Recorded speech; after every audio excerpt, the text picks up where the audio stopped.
100 of this college, we will adopt an ambitious legal proposal on returns.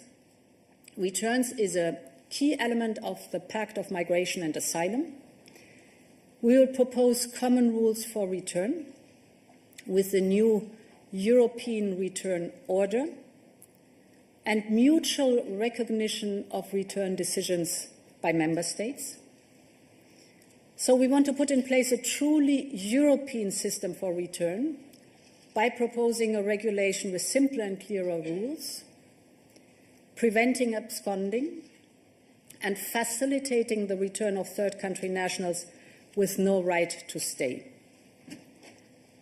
Those who are forcibly returned will be issued with an entry ban, and we will be stricter where there are security risks. We will be assertive, but we will also make sure that we will act in full respect of our obligations under international law and fundamental rights. To conclude, the Commission is ready to tackle today's crisis. We need speed, we need scale, we need determination. We have a once-in-a-generation chance to build a stronger, a more prosperous, a more secure Europe. So let's seize the moment because it's Europe's moment. Thank you very much. Thank you, President. And we can open the floor to questions. We'll start here in the middle, please, in the front. Yes, you.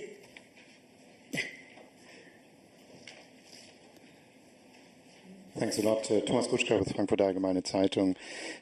Madam President, my question is on defense, specifically on the white paper, which is due in about 10 days now. So in a general sense, what do we expect of this paper now that the Commission has already launched a number of initiatives for the previous UCO?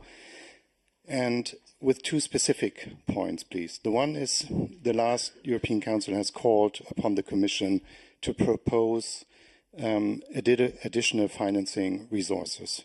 And there's clearly a wish of many member states that this includes Eurobonds. So could you please update us on what your thinking is about this, given the changing circumstances? And the second issue is nuclear. I think the Commission has been tasked to explore the full range of options for European security in the white paper. So would this also, or could this also include the nuclear dimension? And do you see any role, a potential role, for the Commission in advancing this dialogue that French President Macron has launched? Thank you. So let me start with the last part of your, I would say 3 parts of your question. Nuclear deterrence is and will always remain a purely national prerogative. So the Commission has no comment on that one. The second part of your question was about the white paper. Indeed, we issued now, or we proposed the 800 billion package, Rearm Europe. But this is one part that looks at giving the member states fiscal space and creating fiscal space also for joint procurement, which is so important. Of course, in addition, also the private sector. But a white paper is much, much more than that. It's first of all an analysis of the threat scenario that we are confronted with so that we know what's going on and what the state of play is. Then proposing, of course, actions or reactions to these threat scenarios in the analysis. And then there are many, many topics. For example, if you look at the future of the defense industry has to substantially change. There will be consolidation. There will be much more speed and scaling up, has to be much more speed and scaling up in the defense industry. It has to be structured differently to really meet the demands that are coming. Also, the important role of being complementary with NATO. I keep emphasizing, and I think it's very important, that we will not reinvent the wheel, but we will build on the very successful coordination with NATO when it comes to standards and norms, or when it comes to the analysis of where do we have the gaps. So there's a wide range of topics that have to be discussed, and this will be part of the white paper. Now, financing options.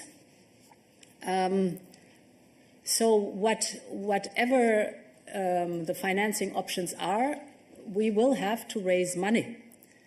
So also the new instrument that we are creating, the 150 billion, you have to raise money for that. The Commission is borrowing against the headroom and then on-lending the loans to the member states. The same is with the triggering of the national escape clause. Of course, the member states have to go to the capital markets and raise money for these defense expenditures. So however you then shape in the very end the handout of financial means, we will have to raise money on the capital markets. And of course, then is most important that this push in the defense industry, which I described in a few sentences in the introduction, will have, if we do it right, an enormous effect on our industry, because this is really going to the frontier of innovation and development and speeding up with scale the production that is so necessary for our defense posture. And we move on. Yes, Dan, please.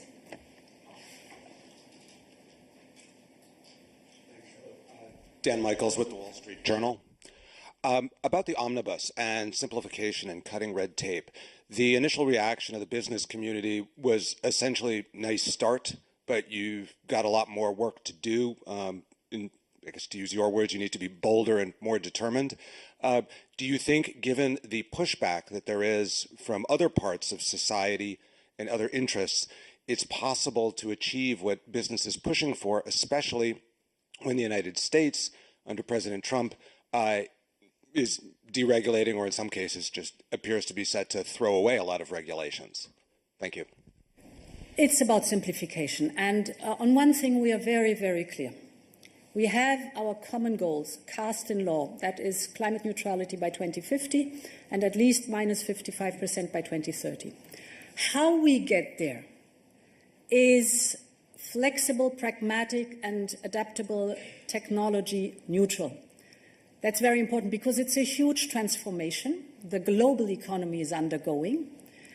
No one has done it before.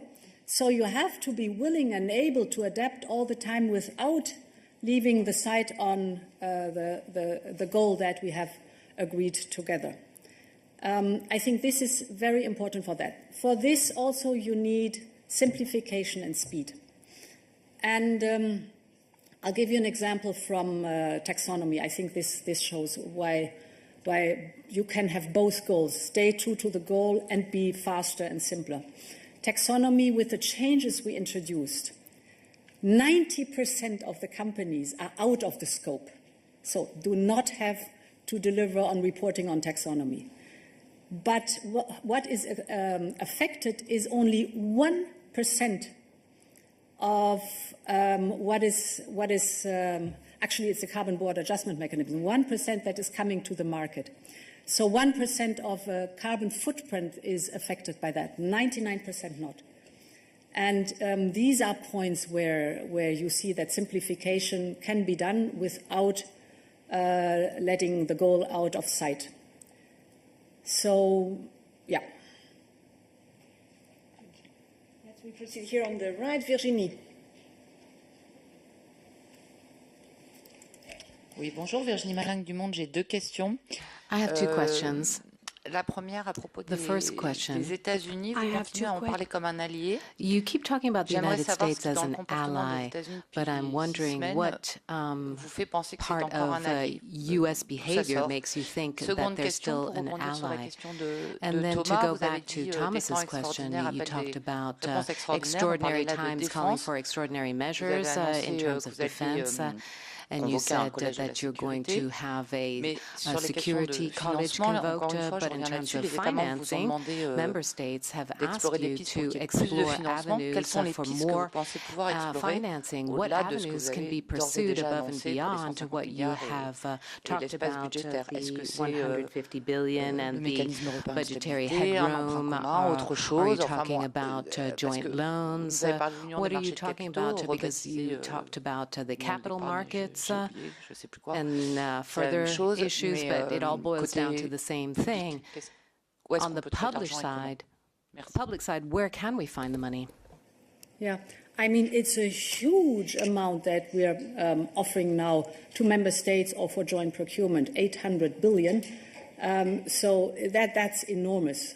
And therefore, I think we will focus now on delivering the legal proposals, which is under time pressure. We are under time pressure to do that. We want to do this before the next European Council. And this is where the focus is on. Of course, if there are interesting ideas, I'm absolutely willing to look into this. But the tasking of the European Council was very clear, that we deliver on the national escape clause and that we deliver on the proposal with the new instrument with 150 billion euros in loans for joint procurement. We are looking into the topic of cohesion funds, as you know, and to deliver on the private sector, the Savings and Investment Union, and a different lending pattern of the EIB. Cut, the other part of your question. The United States, they have been for more than 80 years our closest ally. And in the face of adversity, the US and Europe have always been stronger together. And yes, there are differences, but we might have different views on some topics, but if you look at the common interests that we have, they always outweigh our differences. So I think it's important that we work together. We will have our differences. We have to sort them out, but we will have to find common avenues. Oui, Virginie, vas-y. Ma question sur les États-Unis. Well, my question about the United States wasn't really as to whether or not there were interests among allies. You've already said that, but it was really, as of the 20th of January, what makes you believe, in terms of the behavior of the Trump administration, that they're still our allies? Are there elements and things that have happened, things that have been said, that make it still possible for the United States to be allies of the European Union and Europeans? Okay, got your question. Of course, the United States are allies. This does not mean that the pattern that we had the last, at least 25 to 30 years, if not longer, that the pattern is still the right one, that the bulk of the defense responsibility lies with the United States and not with all the other allies. We have to do our homework. We have to fulfill our responsibilities. We have to take them on our shoulders. And therefore, the first step with the rearm package is so important, to make very sure that we need really to step up our own defense. Being allies does not mean that there is an imbalance in the responsibility or the burden that has been shared. I was present in 2014 as Defence Minister in Wales when the 2% were agreed. Well, we know today where the figures are, and we know that we will need more than 2%. The Secretary General of NATO speaks of north of 3%. And this is a call that goes to all of us in the alliance, or all those in the alliance. So the European Union really has to step up. The member states in the European Union have to step up. Some have already, have done their homework without any question, but others have not. And then when we're doing this, we should do it in a smart way. Therefore, this double approach, on one hand, as every member state is different, they need the national fiscal space to do what is necessary in their national posture. But on the other hand, we are fully aware that we have domains, and we have identified these 6 to 7 domains, where we need joint procurement, joint action, so that the member states can chip in contracts, multi-annual contracts, for huge topics like a advanced air defense shield, or the missiles, the drones, the ammunition. We all know these topics, where we have to step up together, and therefore this road is paved. There's a third element, that in parallel we have to make sure that Ukraine is in a position that it can keep on fighting till we have reached a just and lasting peace. And with the new instrument, the member states can chip in initiatives, for example, like the Danish initiative or the Czech initiative, but they can also procure military capability that then are given to Ukraine, for example. So my plaidoyer is, we are allies, but this means that all allies have to take their responsibilities. Carol, please. Carl de Beyer here. Yes, for the French daily Les Echos. I would like to know the consequences of the new, the latest events on your thinking about the next budget, because we expect a proposal in July already. So do you think we must totally rethink the budget as it is today? And do you sense, given the urgency that we witness now, do you sense a willingness from the member states to go far beyond the 1% of GDP that we have now? Well, I think it's a bit premature to talk about the size of the budget, but of course we have to rethink the budget, because this budget has been forged or shaped 5 to 7 years ago, and the world was a completely different one. So with the eyes of today, we will have a proposal that will come mid-summer, so also time to mature for this proposal, and then we will discuss with member states.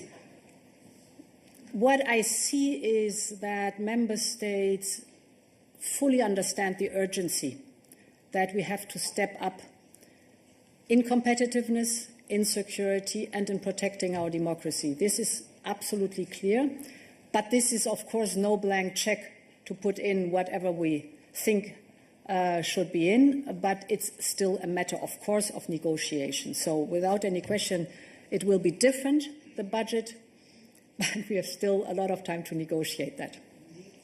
Susanna, please.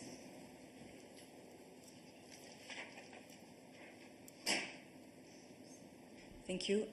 Here. Susana Freixas for SIC and Expresso Portugal. A kind of follow-up question, because on Thursday, President Costa said that there should be no taboos, and he was mentioning common borrowing for grants. Clearly, after 2 questions, you avoid the word grants or common borrowing for grants. So my question is very direct. Do you think that there is no need for common borrowing for grants? So this is my first question. And if I may, a follow-up question also regarding the relation with the US. Do you think that at some point during your mandate, you will have to de-risk the relation with the US as you have done with China?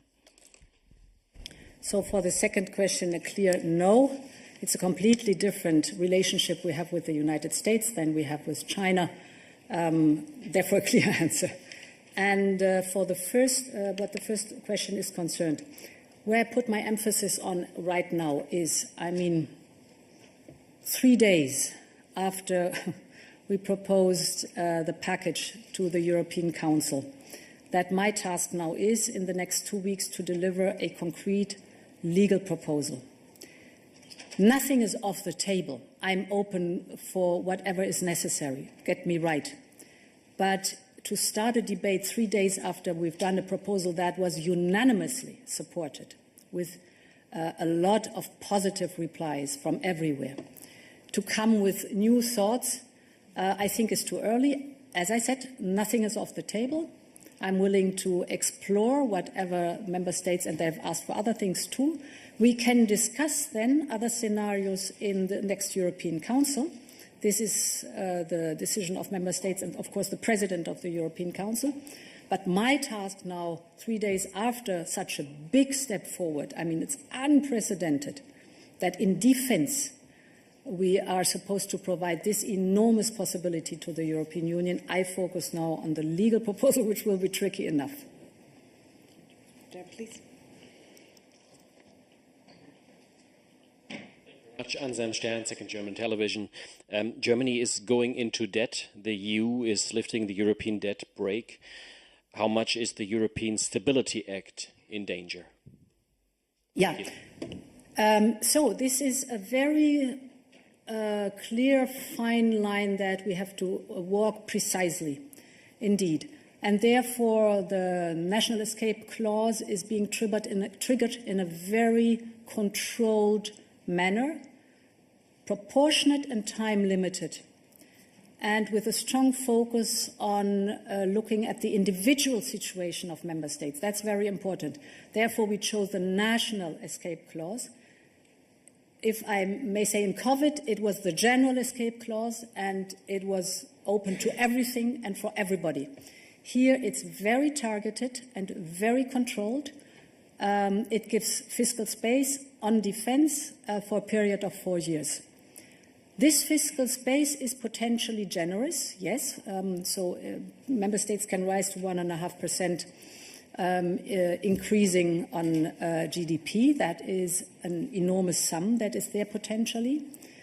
And therefore, if we do it in such a controlled manner while keeping the rest of our binding rules, don't forget that the Stability and Growth Pact is very strict on everything else, this can also be a much-needed boost and investment in the European economy and thus the European prosperity and our competitiveness. I put so much emphasis on it because if you look at the state of play today, 80% of the investments in defense, which are already billions, are going abroad, outside the European Union. 80%. This is good jobs, lots of research and development outside the European Union. Only 20% land here. We shape this new instrument also for joint procurement in Europe because, of course, this has knock-on effects that are extremely valuable for our economy, for dual use. So we know it's not only military purposes. The classical example everybody knows is in military research, the World Wide Web and GPS have been developed and a lot other things. Look at the usage of drones today in a civil sector. It's vast. It started in the military sector.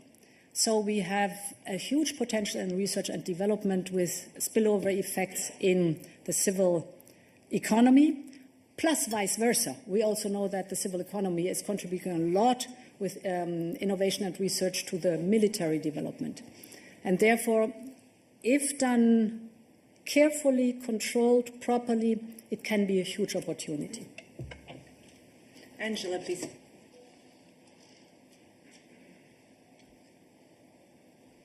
Yes, Angela Mauro of Post Italy. Thanks for the opportunity. You've just said joint procurement for expenses in Europe. And my question is, as there is a big discussion, there is a discussion on the Buy European clause between France and Germany. What do you think of this? And if I can, another question on the name, Rearm Europe. Some say it's unpopular, like the Italian Prime Minister thinks it's unpopular. I think you don't repent the choice. Can you explain us why? Thanks. So the name describes what is happening. I mean, if you look at the history of the development of defense investments and expenditure, I think we were around about 4% at the end of the Cold War. Then, rightly so, there was a reduction of defense investments. It was the time of the end of history, Fukuyama. So all these affect the peace dividend, yes. But then it went further than only a peace dividend and went into, because of tight budgets and financial crises and so on, into decreasing in underinvestment, at least 1 or 2 decades of underinvestment. And therefore, it is necessary to establish the posture again that is so important. The new instrument of 150 billion euros for joint procurement, we will call it SAFE, Security Action for Europe. So that's a core element. And yes, there was a first part in your question and I forgot it, I must admit. By European. Sorry, I started with the second part. It's never good to ask me two questions. I always forget the second one. So I think I just explained why I think over time it can't be that 80% of our investment, think of these 800 billion. If 80% go abroad, this is very good for other regions, but not good for the European Union. I'm aware of the fact that this is a gradual increase of buy European, and that we have to think about what includes Europe. For example, we have strong ties to our British friends, or I remember very good connections to Norway, excellent in submarines, for example. So we have to think smartly how we do this, but that in general it has to deliver also on research development and good jobs. Here in Europe is for me very important. Why do I say gradually? Because the reason that at the moment being we're buying 80% outside of the European Union is that we needed, and we need urgently, the capability, and they were not here. So we also have to rethink the functioning of the European defense industrial base.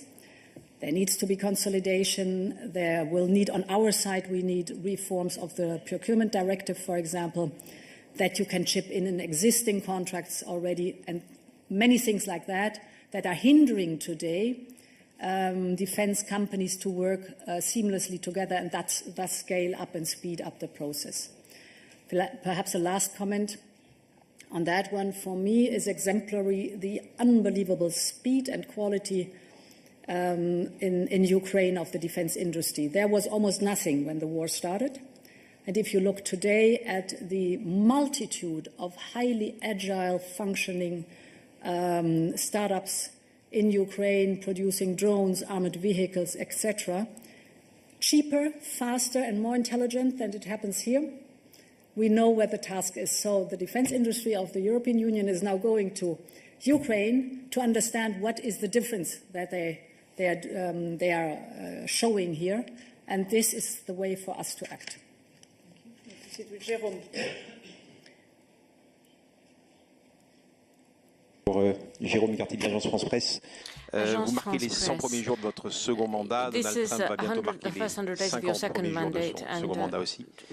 Et depuis son retour, il a multiplié les attaques contre l'Europe, soit directement, soit par la voie de son vice-président. Vous avez évoqué aussi la nécessité d'un dialogue avec Washington, mais on a le sentiment très net que la Maison-Blanche n'est pas pressée de rencontrer l'Union européenne. Est-ce que vous croyez aux vertus d'un face-à-face avec Donald Trump? Est-ce que vous travaillez en ce sens? With President Trump, would you want to have a meeting with him? So I first met President Trump when he was in his last year of his first mandate, and this was the first year of my first mandate. So we've met already. We had a phone call. We spoke with others in the G7 VTC. So there are contacts, but I think also we will have a personal meeting when the time is right. And this is the state of play at the moment being. Yes. Alexandra, please.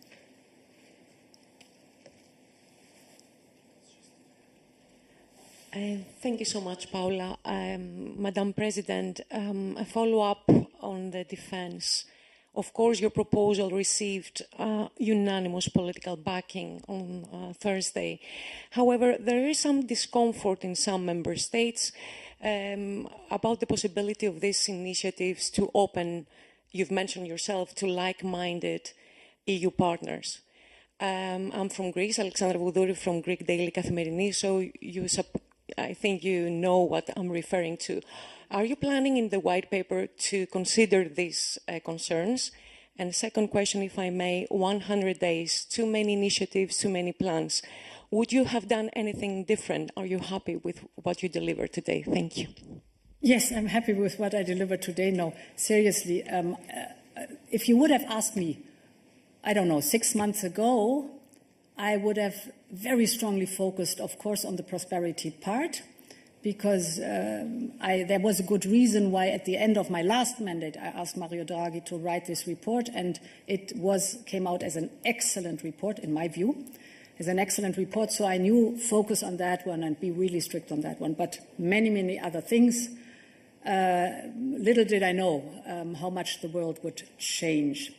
Now, what like-minded countries is concerned, indeed, we have to find a good formulation and a good frame to work on that one. And you exactly described what we're doing right now. We're listening to all of the different interests and stakeholders to find a balanced approach. But I hope I explained understandably what the trade-offs are and how important it is here to find the right balance in the white paper then.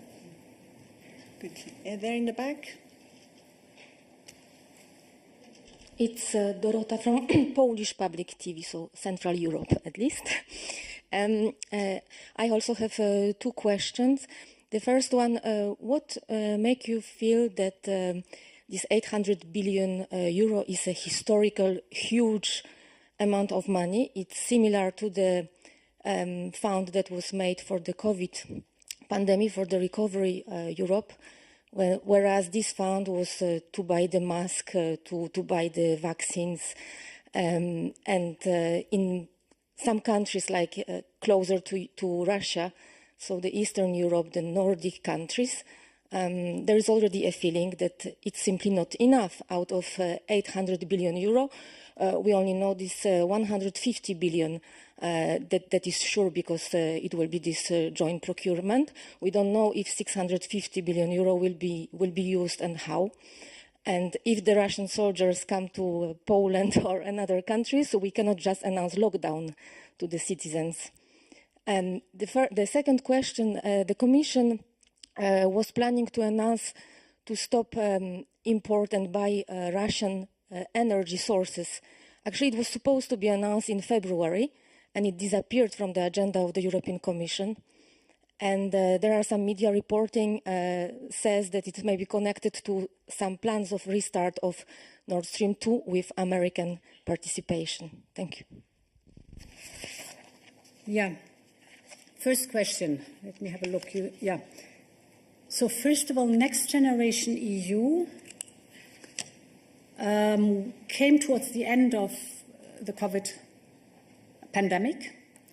And it was meant, of course, not only for the short term, but as you recall, we had a sharp decline in economic activity because of the lockdowns in COVID, and huge problems of the economy to restart again. And therefore, Next Generation EU was the much needed investment push to give an incentive again to the economy to open. And then you see we had a sharp decline and a sharp increase again of economic activity.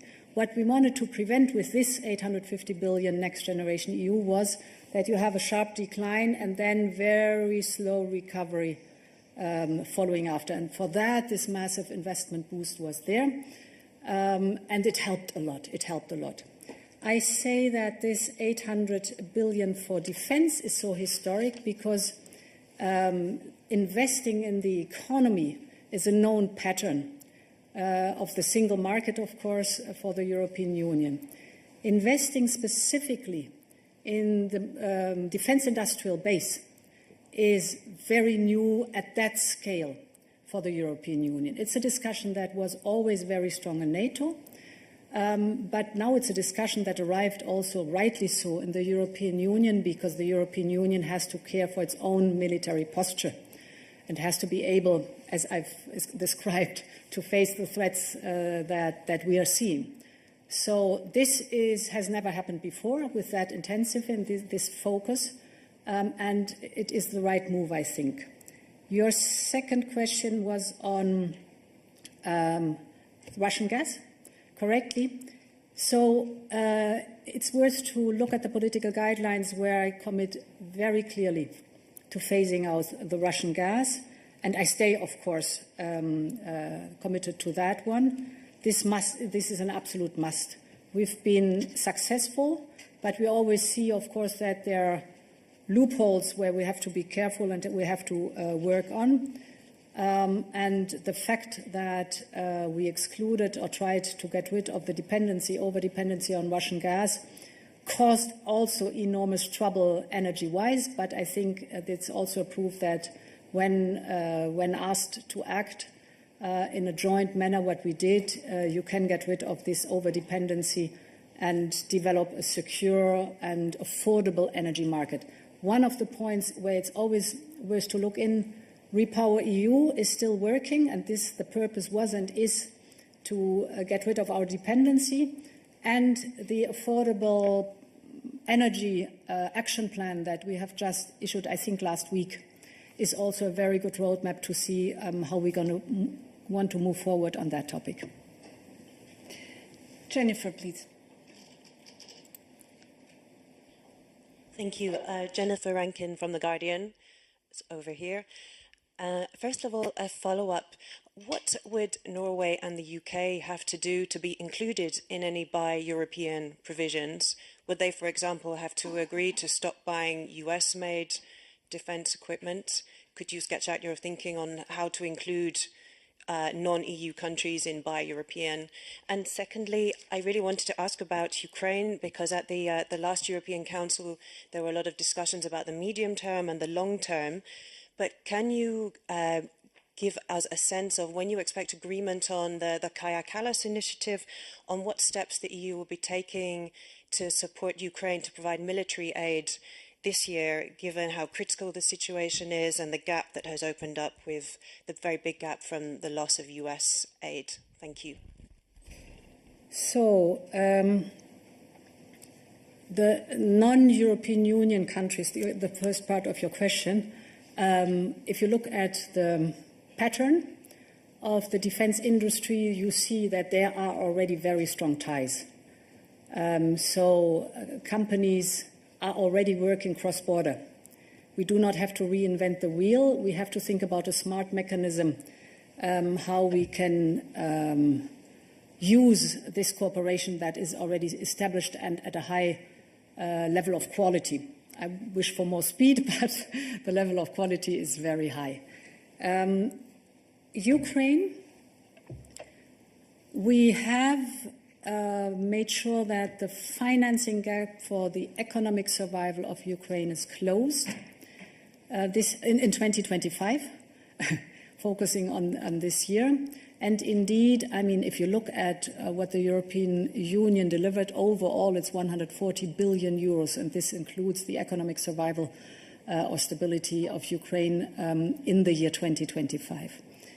If you look at the military supply, 52 billion euros have been worth military equipment have been supplied to Ukraine, actually on par with the United States. Here we will have to step up without any question.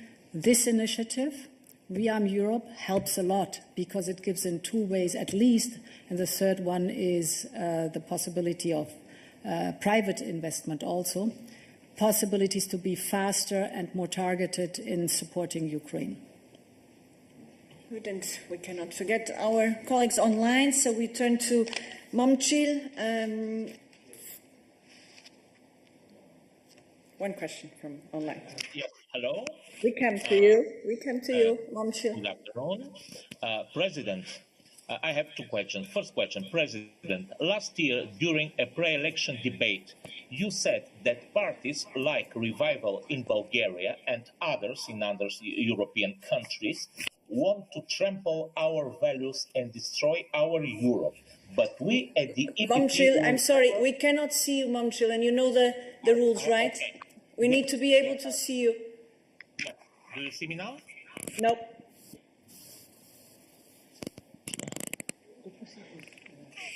Oh. Yes.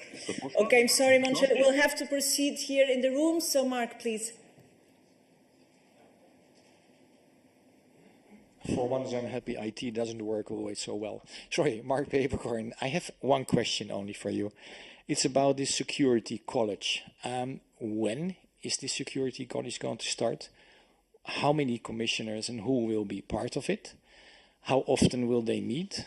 And what is their task? Are they preparing conclusions, because then you get a kind of a division between A and B commissioners, and you know how sensitive this is. Thanks.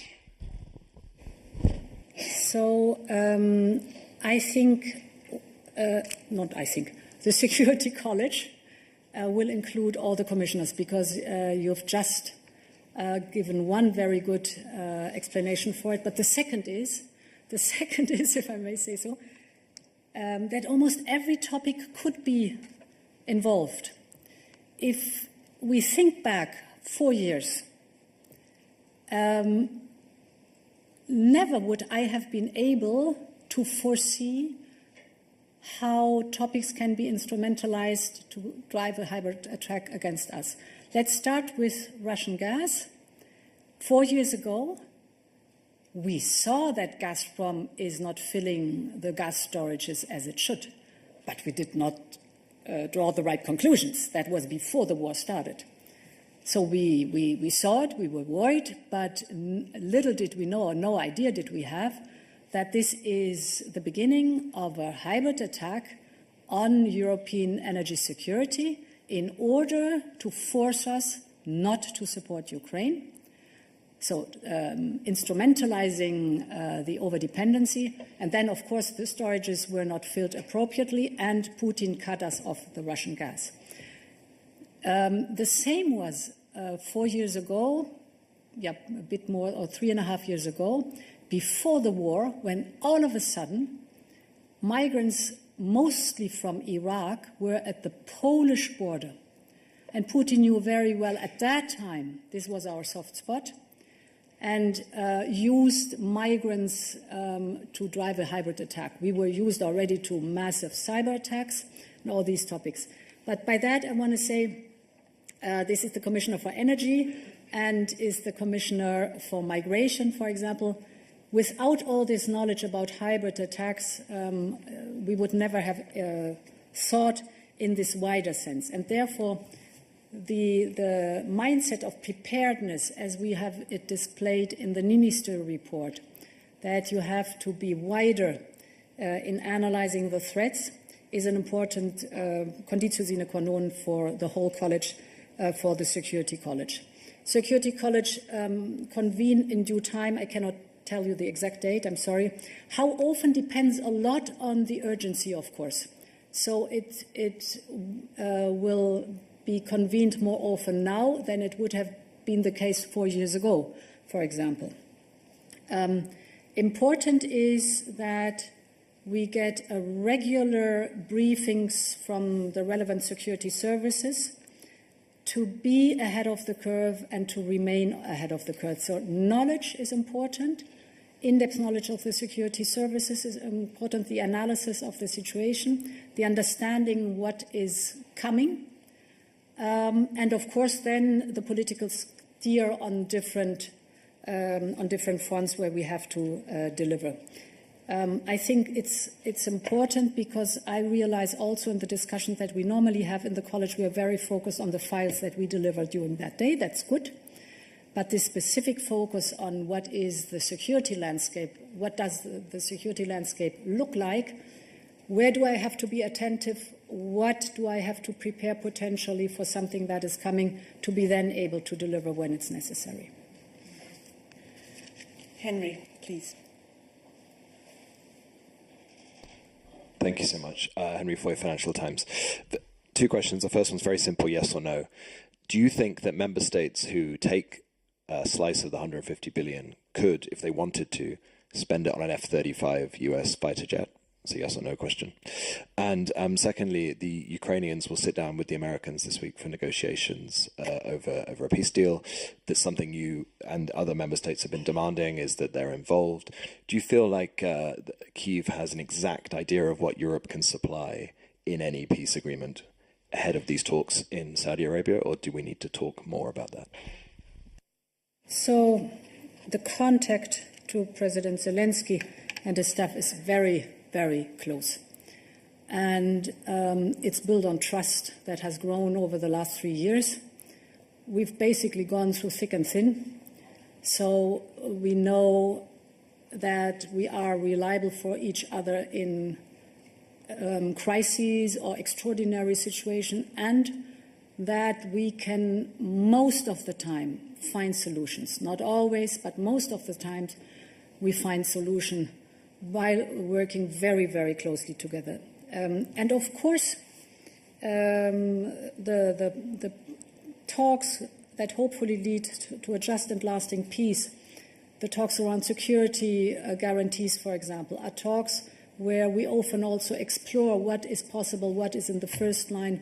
For example, the strongest security guarantee, of course, would be NATO membership. That is at the moment not possible. Then the second element, the most important, is a well-equipped, functioning Ukrainian army, armed forces. And then you can go into detail. So there's a lot of very fruitful discussion that we have. And, how do I say it in English, this is a common learning process also. Because, again, these are uncharted waters. And together we have to find the best solution. So member states nationally, of course, can decide what they want to do with their national military posture. Important is, and this is also, of course, the NATO military posture that is embedded in the norms and standards that are agreed together. This is important as a security matter. The joint procurement will be different. So there you can chip in or develop the possibility for joint contracts. Important here is 2 or 3 or more, 5, 6, 7 member states agree on a joint procurement domain. I think very important is what was not possible so far. You can come later to the contract without doing the whole process again. And these contracts can be multi-annual, for example, to give you an example for the features that we are discussing and putting on paper right now. Multi-annual also was not possible right now, a constant complaint of the defense industry. And of course, there are more possibilities for the defense industry really to deliver fast and effective. Good. David, please. Thank you very much. David Carretta, Radio Radicale, Italian Radio. You've said several times that the US are still ally. But after the decision that the Trump administration took on Ukraine, suspending military aid, suspending sharing of intelligence even for air defense, yearly detection of mass missiles, the fact that the vice president has campaigned and is campaigning for anti-democratic forces in Europe, in the EU, would you say that the Trump administration is still an ally, or it's time to confront them in a different way? Thank you very much. So my position is clear. The United States are an ally in the Transatlantic Alliance.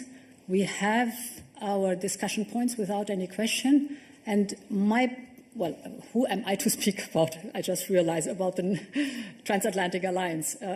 From the viewpoint of the European Union, I think it's a very strong wake-up call and Europe's moment now really to step up in defense and giving ourselves the posture that we need. Yeah. Okay, good. So we're coming to an end. The final 2 questions. Here, please. Yes, you.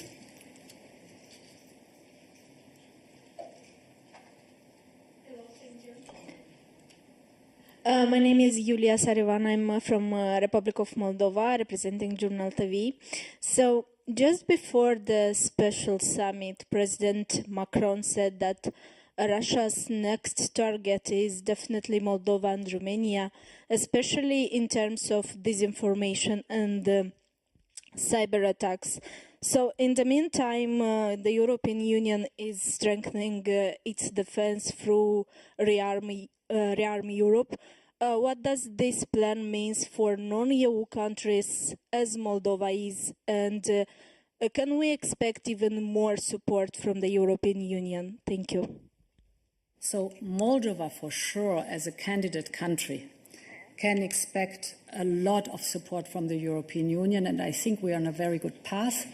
With the growth plan, for example, we're working intensively on giving Moldova more access to the European single market in certain sectors. This comes with investment in Moldova's economy.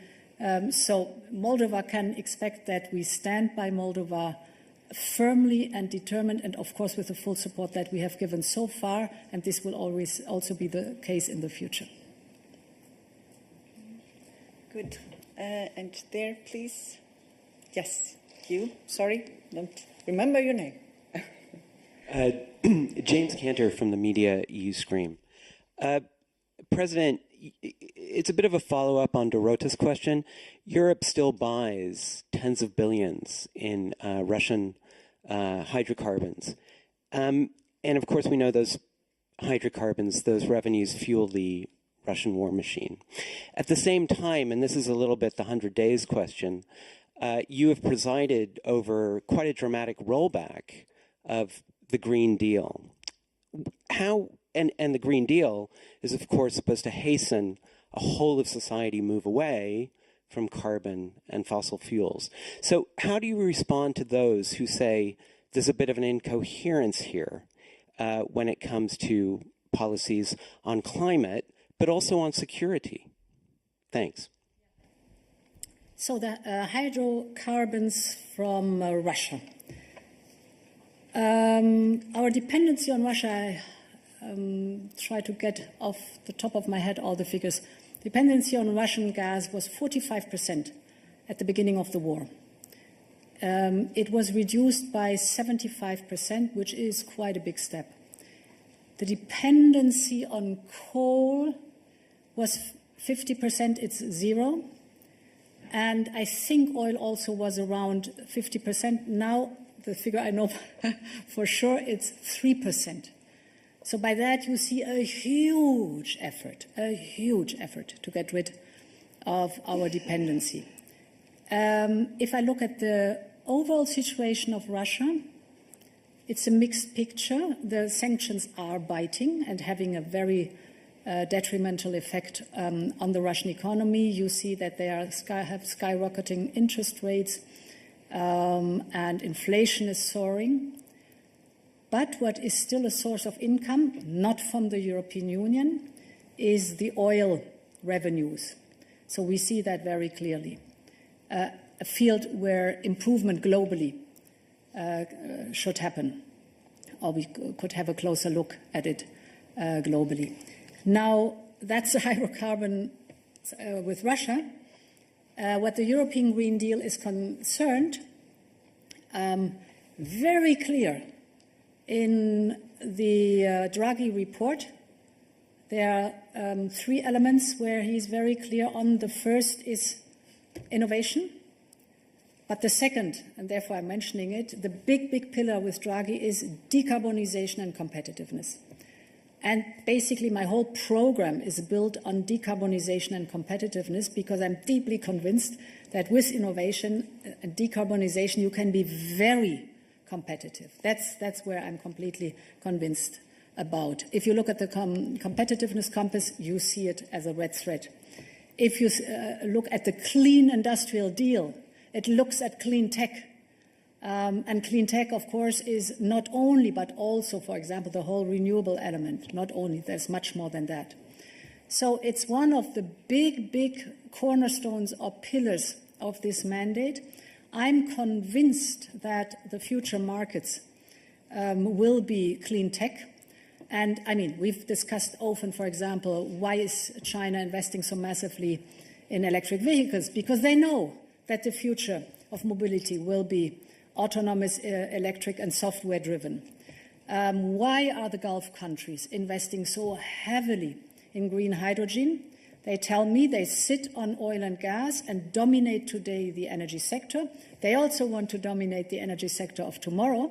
This is why they are investing in green hydrogen, because they know these are going to be the markets of tomorrow. So this is not only a question, it's also a question of fighting climate change, but it's also a question that I'm deeply convinced that the economy will move into the clean direction, and we are leader in many technologies, but we have to stay leaders in many clean technologies, and for that the whole competitiveness compass is composed the way it is composed. Good. And with this we conclude our press conference. Thank you very much for your participation. Thank you to the interpreters, and a big thank you to President von der Leyen for her presence here today. Wish you a good afternoon, and in the meantime the documents, the statement of President von der Leyen is already available for your use. Wish you a nice afternoon. Bye.